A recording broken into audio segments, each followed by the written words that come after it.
¿Sabía usted que el plan de Trump ha logrado que Israel y Hamás sellaran un alto el fuego 67.000 muertos después, pero que son muchas las dudas acerca de si se logrará una paz final? ¿Sabía usted que el presidente norteamericano, al que le gustaría recibir el Nobel de la Paz, quiere echar a España de la OTAN por no destinar el 5% a defensa? ¿Sabía usted que Ourense ha abandonado el furgón de cola de la sanidad gallega porque han bajado sus listas de espera y que la media para pasar por el quirófano queda en 61 días y las consultas en 66? Las preguntas que usted se hace cada mañana también nos las hacemos aquí. Las respuestas en 15 segundos arrancan Portada.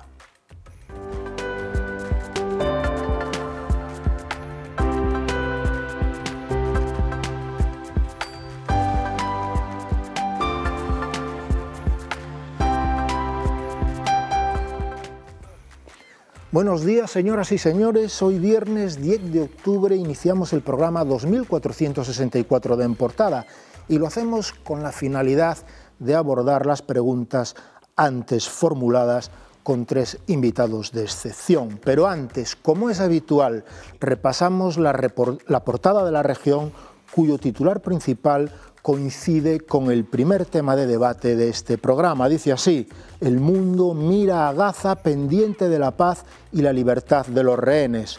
Israel y Hamás firman la primera fase del acuerdo mientras Donald Trump da por hecho el final del conflicto y la liberación de los retenidos en la jornada del lunes o el martes.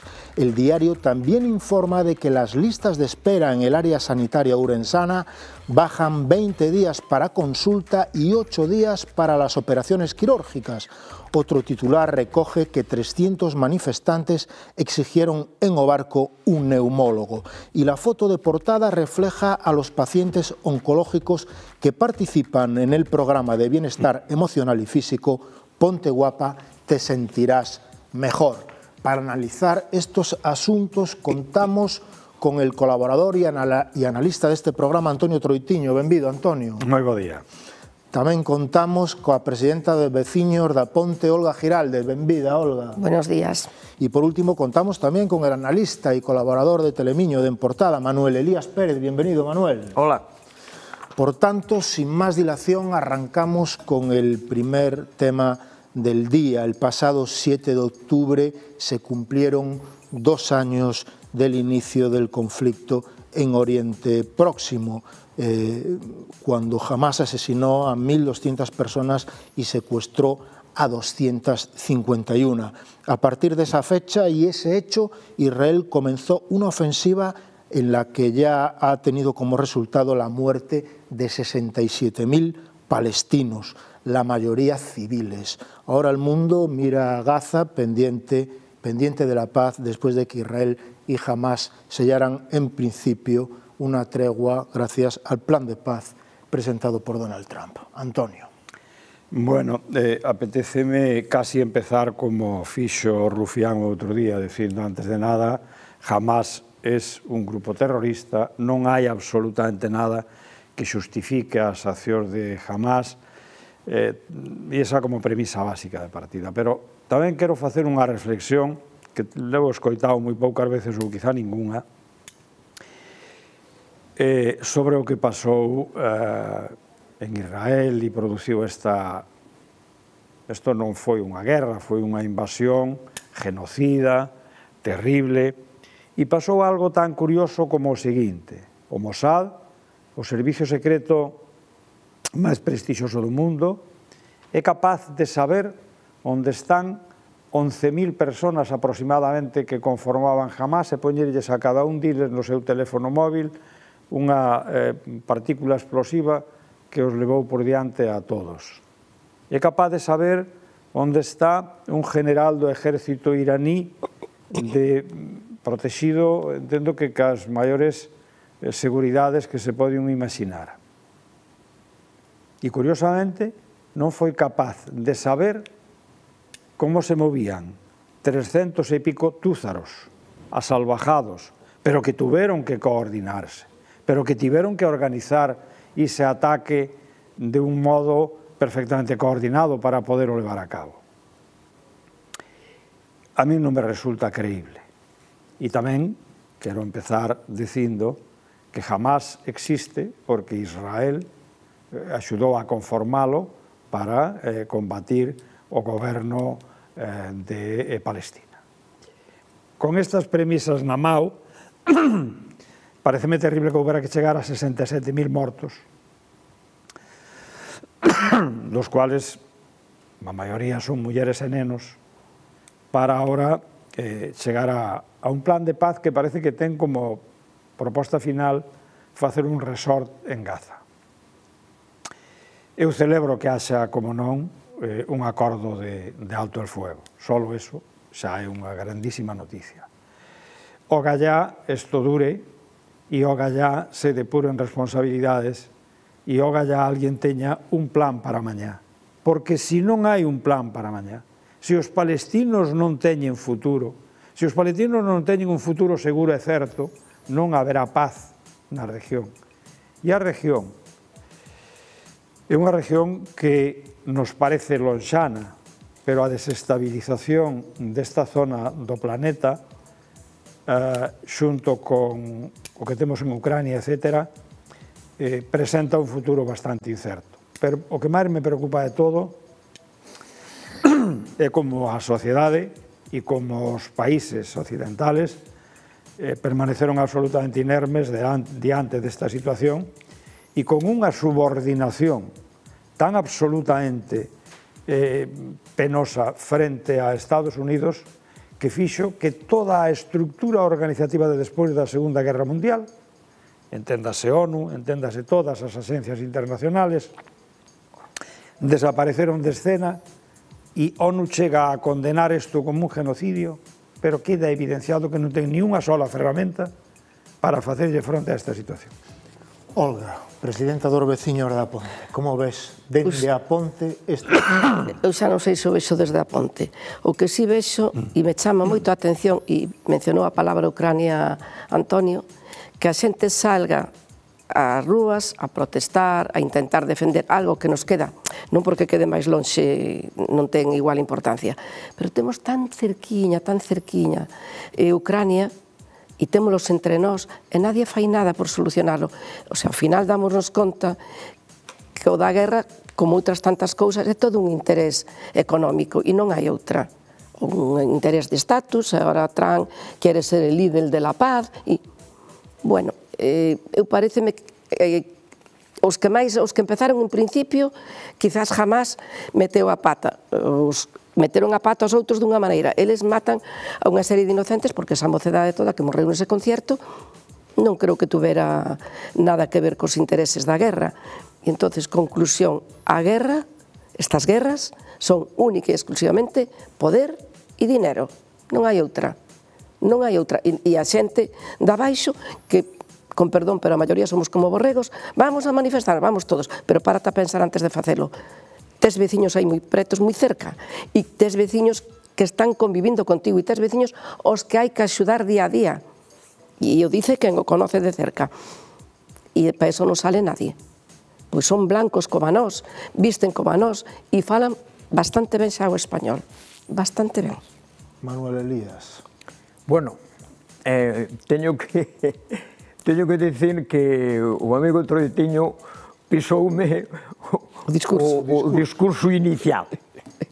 Quero dicir, evidentemente, Troitiño, que o Mossad, que os ten a todos fichados, controlados, non fora capaz de adivinar o que iba a pasar, para desconfiar. Isto é igual que as torres.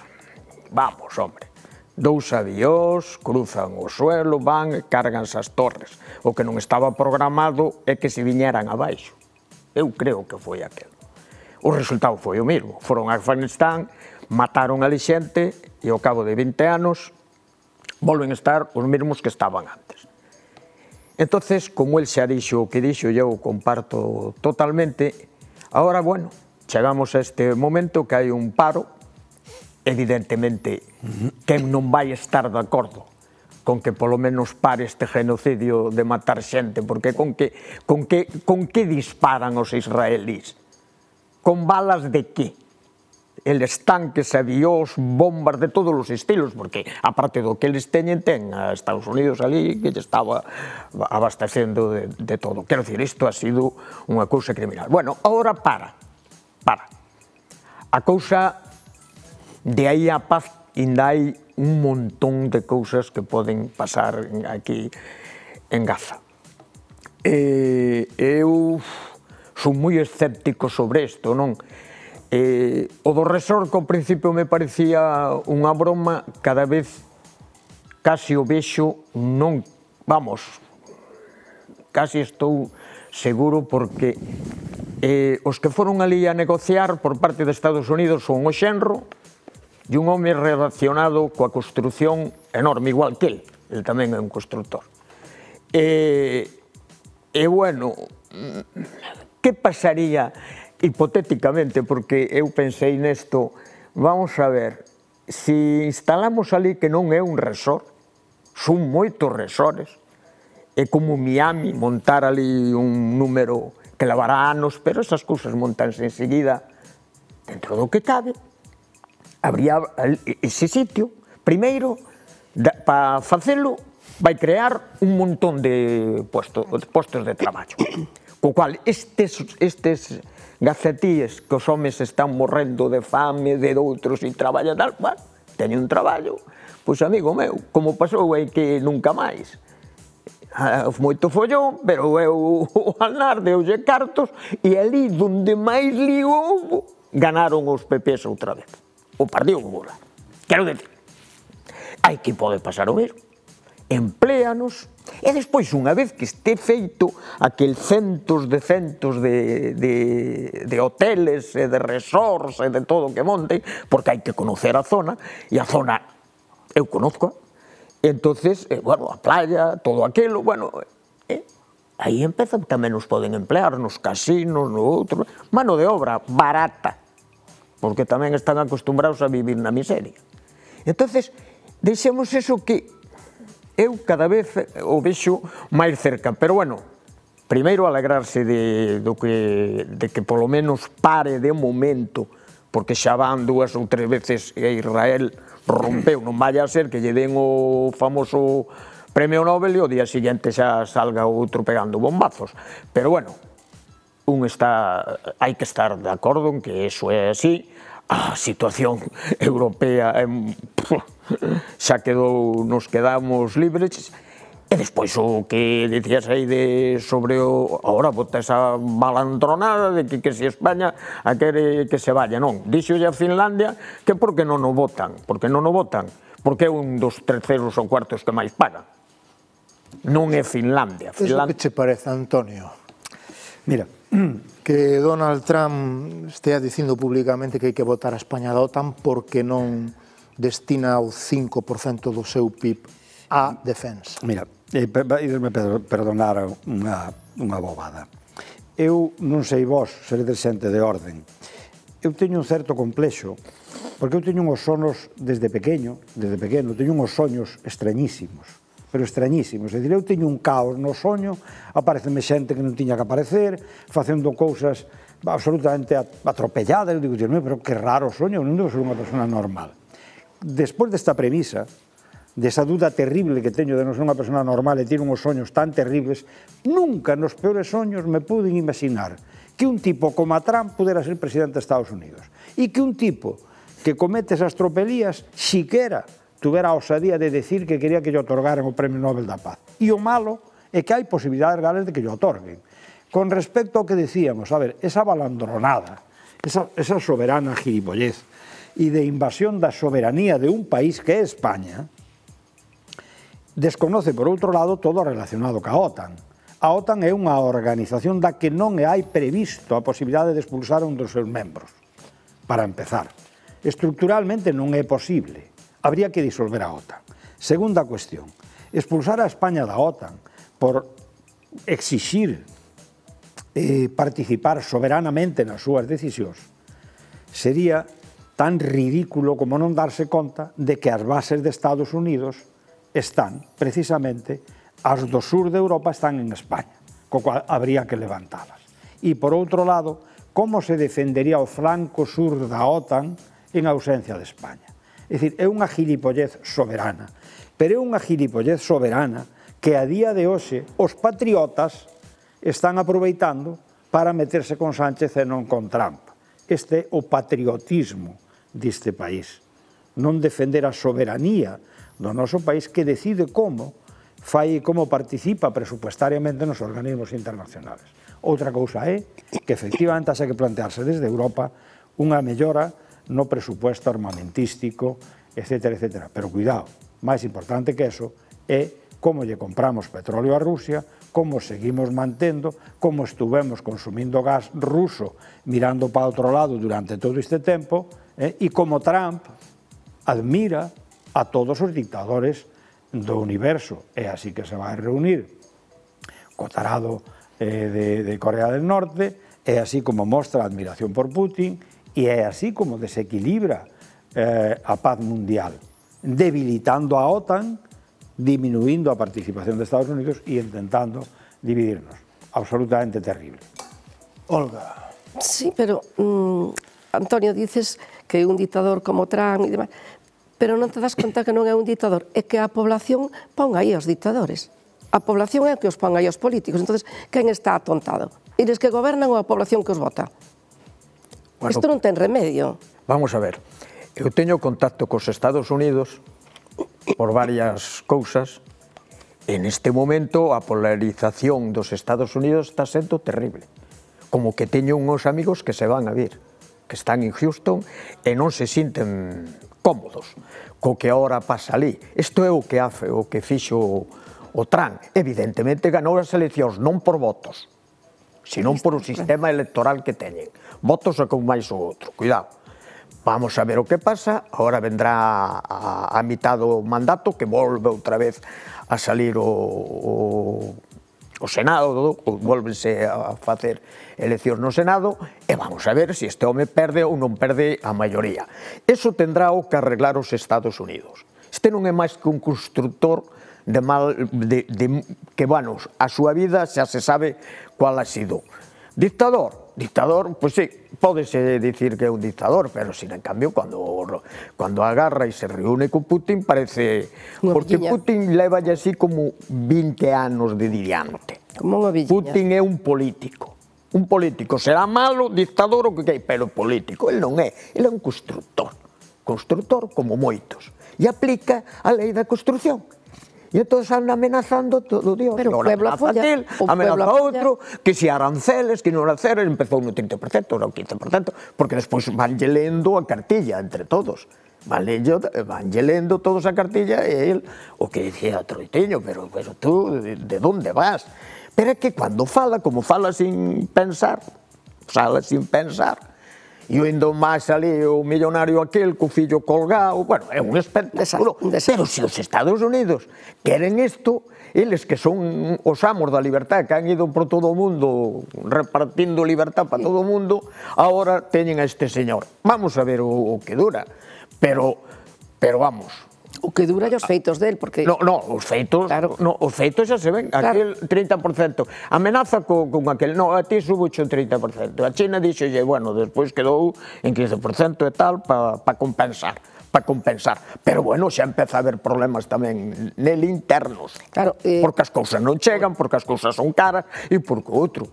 Entonces, bueno... Vamos a ver. Por eso volvemos ao mismo. Tamén aquí se el dinero e el poder, Elías. El dinero e el poder. Entonces fan o que lles dá a gana e a población asume. E dice sí, e acepta. A población acepta. Pero, bueno, sí, hombre, evidente, cualquiera nunha democracia, claro, que elixe a xente, elicida. Un non se o explica. Eu non o explico, pero xa na primeira.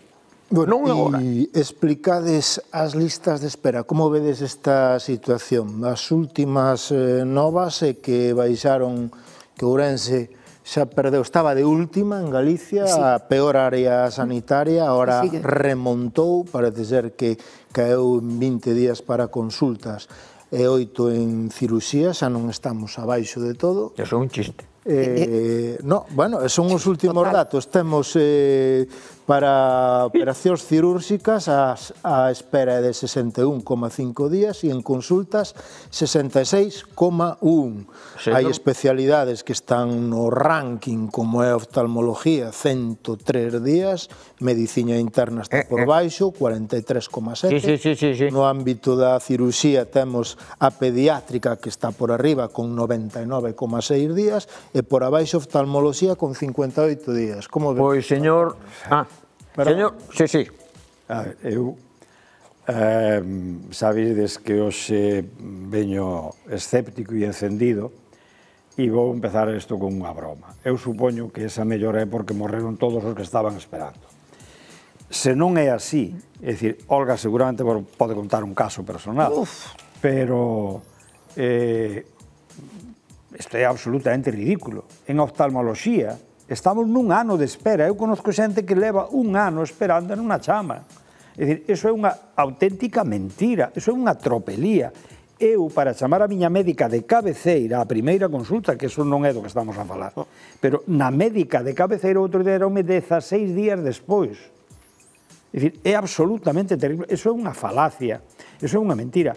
Me imagínome que están utilizando unha técnica que se puxo en marcha xa moitos anos, que non computan os tempos hasta que non abren as listas. É dicir, a ti dinche, vai a usted pedir vez para oftalmoloxía, e ti vas ali a atención ao paciente, e dinche, non pode vir hasta o mes de febreiro, porque están as listas pechadas. Ou queda usted anotado, pero as listas non se abren hasta febreiro. De modo que este período, mentras a lista está pechada, non conta. A ver, iso é unha ridiculez, iso é terrible. A sanidade está vivindo un momento penosísimo, hasta o extremo de que estamos acudindo a... Eu, por exemplo, a oftalmoloxía, eu teño revisións anuales e estou nos facendo con un oculista particular que vos contarei, que da vez no mes de julio abre as listas para empezar a dar vez para xaneiro, na privada. É dicir que non hai ningunha posibilidade que hoxe te vexan en oftalmoloxía con unha certa premura. Eso é mentira, eso é terrible e estamos nunha situación moi preocupante, pero é eso tan preocupante como a que non saímos á calle a protestar, como que non imos á privada e levamos unha factura acreditando que non nos puderon atender. Quero dicir, eu son absolutamente crítico e escéptico con esa noticia. Si é que vai millor celebro, ou ya me equivoque, pero eu, a realidade da xente que coñezo é absolutamente penosa. Bueno, decirle aos espectadores que os datos son do Sergas. Sí. Olga. Podo decir e podo xustificar e acreditar diante dun xuiz se é necesario que iso é unha mentira impresionante. Teño, que podo demostrar, unha consulta de trauma no mes de febreiro, donde indica o traumatólogo, porque é unha amputación dun miembro, e indica que en 3 meses ten que ser revisada esa persoa, porque pode haber un empeoramento, a ver que se fai. Bueno, despois de 3 reclamacións, a última fixos o 21 de setembro, e hai 3, ao mes e medio de cumprir os 3 meses, fais a primeira, logo unha segunda e unha terceira. E é curioso, porque eu mesma fun a facer esa reclamación, e me dice, pero fixáchelo 21, hasta que cumpla o mes non se pode facer a seguinte, o sea, e 3 reclamacións e sin atender. E é curiosísimo que o publiquen os datos agora, porque eu que non me coibo moito, cando teño a razón digo, deixei caer, digo, bueno, pois agora xa a única reclamación que me queda é acudir á prensa, e malo será. E é curiosísimo que salga a prensa dicindo que bajan e non bajan. Non, eu podo acreditar que cunha orden médica de que nesa fecha se atenda a esa persoa, sigue sin ser atendida con 3 reclamacións escritas. Eso é unha mentira como unha catedral. Home, se caes por as escaleras, cachas a cabeza, seguro que te atenden nun momento, pero son cousas moi urgentísimas, pero se non, non é verdad. Manuel. Bueno, pois ahora tócame a min. Vamos a ver. Que curioso, hoxe parece que estou minimizado ali co amigo. Porque vamos a ver, a prueba teño é no móvil. Eu paso unhas revisións, porque fun operado dunha catarata no ollo dereito todos os anos. A última que me tocábame o 18 do ano 24. Quero dicirse, como había ido no 23, como me fan unha revisión cada ano, tocábame no 24. Sabes en que mes estamos? Claro, no 25, acabando. Outubro do 25. Estamos a punto do outro ano, do segundo ano. Está aquí, teño a consulta. Bueno, quero dicir que a consulta do 24 aínda non se produxo. A do 24 de diciembre. A que me tiñan que facer en diciembre. Do 23. O 24 de decembro de 2024 ainda non se produxo. Ainda non se produxo, correcto. Estou na lista. Bueno, non a lista, porque cando chegaban, dixeronme que xa me chamarían, bueno. Que fixen? O mesmo que fai outro tiño. Dixen, non, eu teño necesidade de ir revisando a vista porque é unha vista con xa cos seus problemas e tal, e me fun a un privado. Bien, e pasei unha revisión de eso. E xa non quero ir máis, porque resulta que me encontro con que o privado e o Sergas non coincidían no diagnóstico. E isto, espero que os coite alguén, quero dicir, non coincidían. Un dicía que era unha cousa e outro dicía que outra. Total, armouse un potaje, eu puxenme eso. Claro, dixo, collo, pero se eu estou, teño isto, e agora usted me dice que eso non é así. Bueno, planteime no Sergas, no hospital, e fun ca revisión que me fixo unha clínica privada, e chegou ali e digo, mire, é que estos dicen, ustedes están dicindo que eu teño isto, e resulta que estes dicen que eu non teño nada deso. E con isto leva 5 anos creendo que o principio é esta cousa. O sea, armouse ali un revuelo total. Entonces, sí, me levaron a jefa do servicio, que en este momento é a Parga, e ratificou que sí era o que dicía o privado. Dixo, pois é verdad, non ten usted. E vamos, entonces dixenlle, bueno, pero estos, todos os anos veño aquí, e nada se lle ocurriu mirar e dicir, no, isto que hai aquí non é isto, no, usted non ten isto da mácula, non a ten. Bueno, pois isto é unha situación que se produce con a miña persona, quero dicir, en este momento, porque pasou o que pasou, entonces sí, fai 3 días que me revisaron tamén na residencia sobre eso, para ratificar que o que había dito outro era verdad. Porque o outro fun 2 veces a dicir, oye, que ali dicen que isto é así, que ali pon o outro, dicen, non, nos ratificamos que usted isto non ten. Vale, e agora tamén os do Sergas dixeron que evidentemente eso non o ten. Pero bueno, o que vamos é a lista. Dentro do que cabe neste momento, pois estaba a punto de 2 anos. Sabes? Non hai os días que aí dice. Pero como a min, supoño que habrá un montón. Porque eu fun, antes de ir ao privado, fun ali a eso do paciente, que había unhas cousas. E do paciente escribín ali unha perorata, cousa fina, e ao final puxen na perorata, non vexo. A ver se chegaba alguén para que me dixeran, chamen a este señor que se está quedando sin vista. Porque, sí, mandaron unha carta moi atenta. Que lo habían recibido tu queja. Dicindo que habían tomado nota. Pero que me dice, me dice, donde puxen o paciente, me dice, mire, están ainda que a lista, porque como non hai oftalmólogos, a lista desde o 23, e usted que era de finales do 24, quedalle tela. Foi cando xa tomei a decisión e dice, non, vou mirar a vista e seguirei mirándoa por ese lado. Pero, e o que non pode? Pagar. Me pregunto eu. Porque, claro, o golpe que se lle pegou á sanidade, dígoche de verdad, é terrorífica. Cando empezou isto, o amigo Beiras dixo algo que era unha barbaridade, porque se iba da lengua, pero dixo, isto vai traer moitas mortes. O que estaba pasando. E eu creo que sí, porque estos retrasos, bueno, pois pasa como que está pasando en Andalucía. E eu espero que aquí non pase. Pero a min hai señoras que me acaban de contar, ayer, ali unha pequena tertulia, me acaban de contar que elas aquí están na mesma situación, quero dicir, van a hacer a mamografía e lle dicen, si non le contestamos, es que non hai nada.